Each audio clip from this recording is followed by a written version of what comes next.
Perkenalkan, nama lengkap saya Martinus Gesadias dengan NIM 25110078. Saya dari Prodi Sistem Informasi akan membuat video penjelasan tentang tren cyber attack saat ini dan dampak-dampaknya. Jenis-jenis serangan cyber. Serangan cyber adalah tindakan yang digunakan oleh pihak tidak bertanggung jawab untuk merusak, mencuri, atau mengakses sistem komputer dan data tanpa izin. Beberapa jenis serangan cyber yang sering terjadi. Yang pertama, phishing.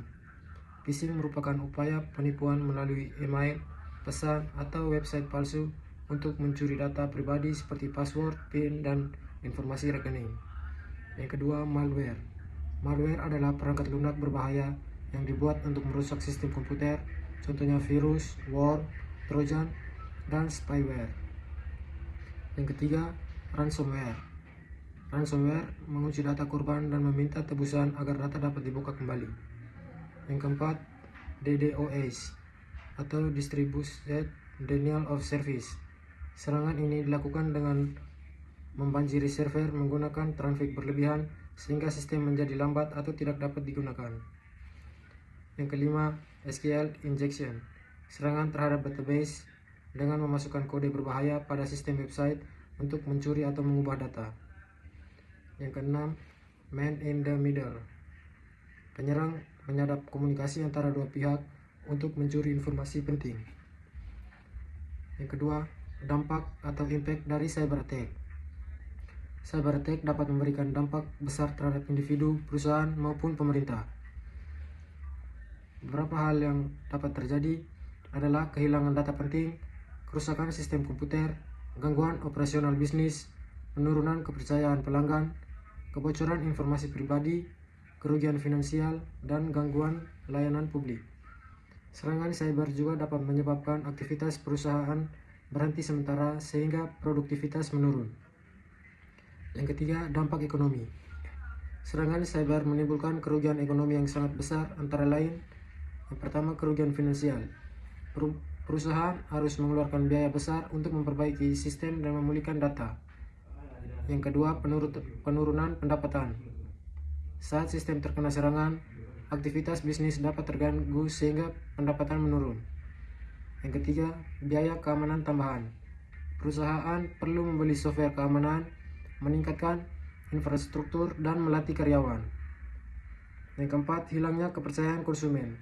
Pelanggan dapat kehilangan kepercayaan jika data mereka bocor. Yang kelima, dampak terhadap negara. Serangan pada sektor perbankan, energi, dan pemerintahan dapat mengganggu stabilitas ekonomi negara. Yang keempat, dampak keamanan dan privasi. Cyber attack sangat berbahaya bagi keamanan dan privasi pengguna internet. Yang pertama, dapat terjadi kebocoran data pribadi. Informasi seperti nomor telepon, alamat, password, dan data bank dapat dicuri. Yang kedua, pencurian identitas. Data korban dapat digunakan untuk penipuan atau tindakan kriminal lainnya. Yang berikutnya, ancaman terhadap keamanan nasional. Serangan terhadap sistem pemerintah dapat membahayakan keamanan negara. Yang terakhir, pelanggaran privasi. Pengguna kehilangan hak privasi karena data pribadi tersebar tanpa izin. Yang terakhir, solusi atau metode keamanan berbasis AI dan teknologi lain. Teknologi modern dan artificial intelligence AI dapat membantu meningkatkan keamanan cyber. Yang pertama, artificial intelligence AI. AI mampu mendeteksi aktivitas mencurigakan secara otomatis dan lebih cepat dibanding manusia. Machine learning digunakan untuk mempelajari pola serangan dan mencegah ancaman baru. Yang ketiga, firewall. Firewall berfungsi menyaring lalu lintas jaringan untuk mencegah akses ilegal. Yang keempat, antivirus dan anti malware. Digunakan untuk mendeteksi dan menghapus program berbahaya. Yang kelima, multi-factor authentication atau MFA. MFA memberikan keamanan tambahan melalui verifikasi lebih dari satu langkah. Yang keenam, enkripsi data. Enkripsi data diubah menjadi kode rahasia agar tidak mudah dibaca oleh pihak lain. Yang terakhir, backup data. Menyimpan salinan data penting agar dapat dipulihkan saat terjadi serangan. Kesimpulan berdasarkan integrasi, ketersediaan, kerahasiaan, dan akuntabilitas. Cyber attack merupakan ancaman serius di era digital karena dapat merusak sistem, mencuri data, dan menyebabkan kerugian besar. Oleh karena itu, keamanan informasi juga harus dijaga berdasarkan 4 prinsip utama.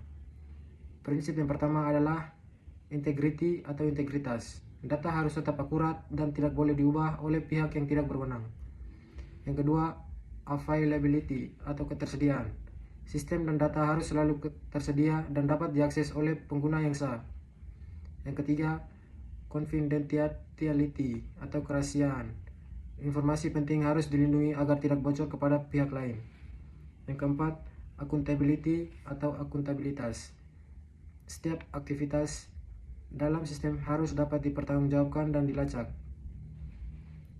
Dengan penerapan teknologi keamanan yang baik, penggunaan AI, serta kesadaran pengguna, ancaman cyber attack dapat dikurangi. Sekian dan terima kasih.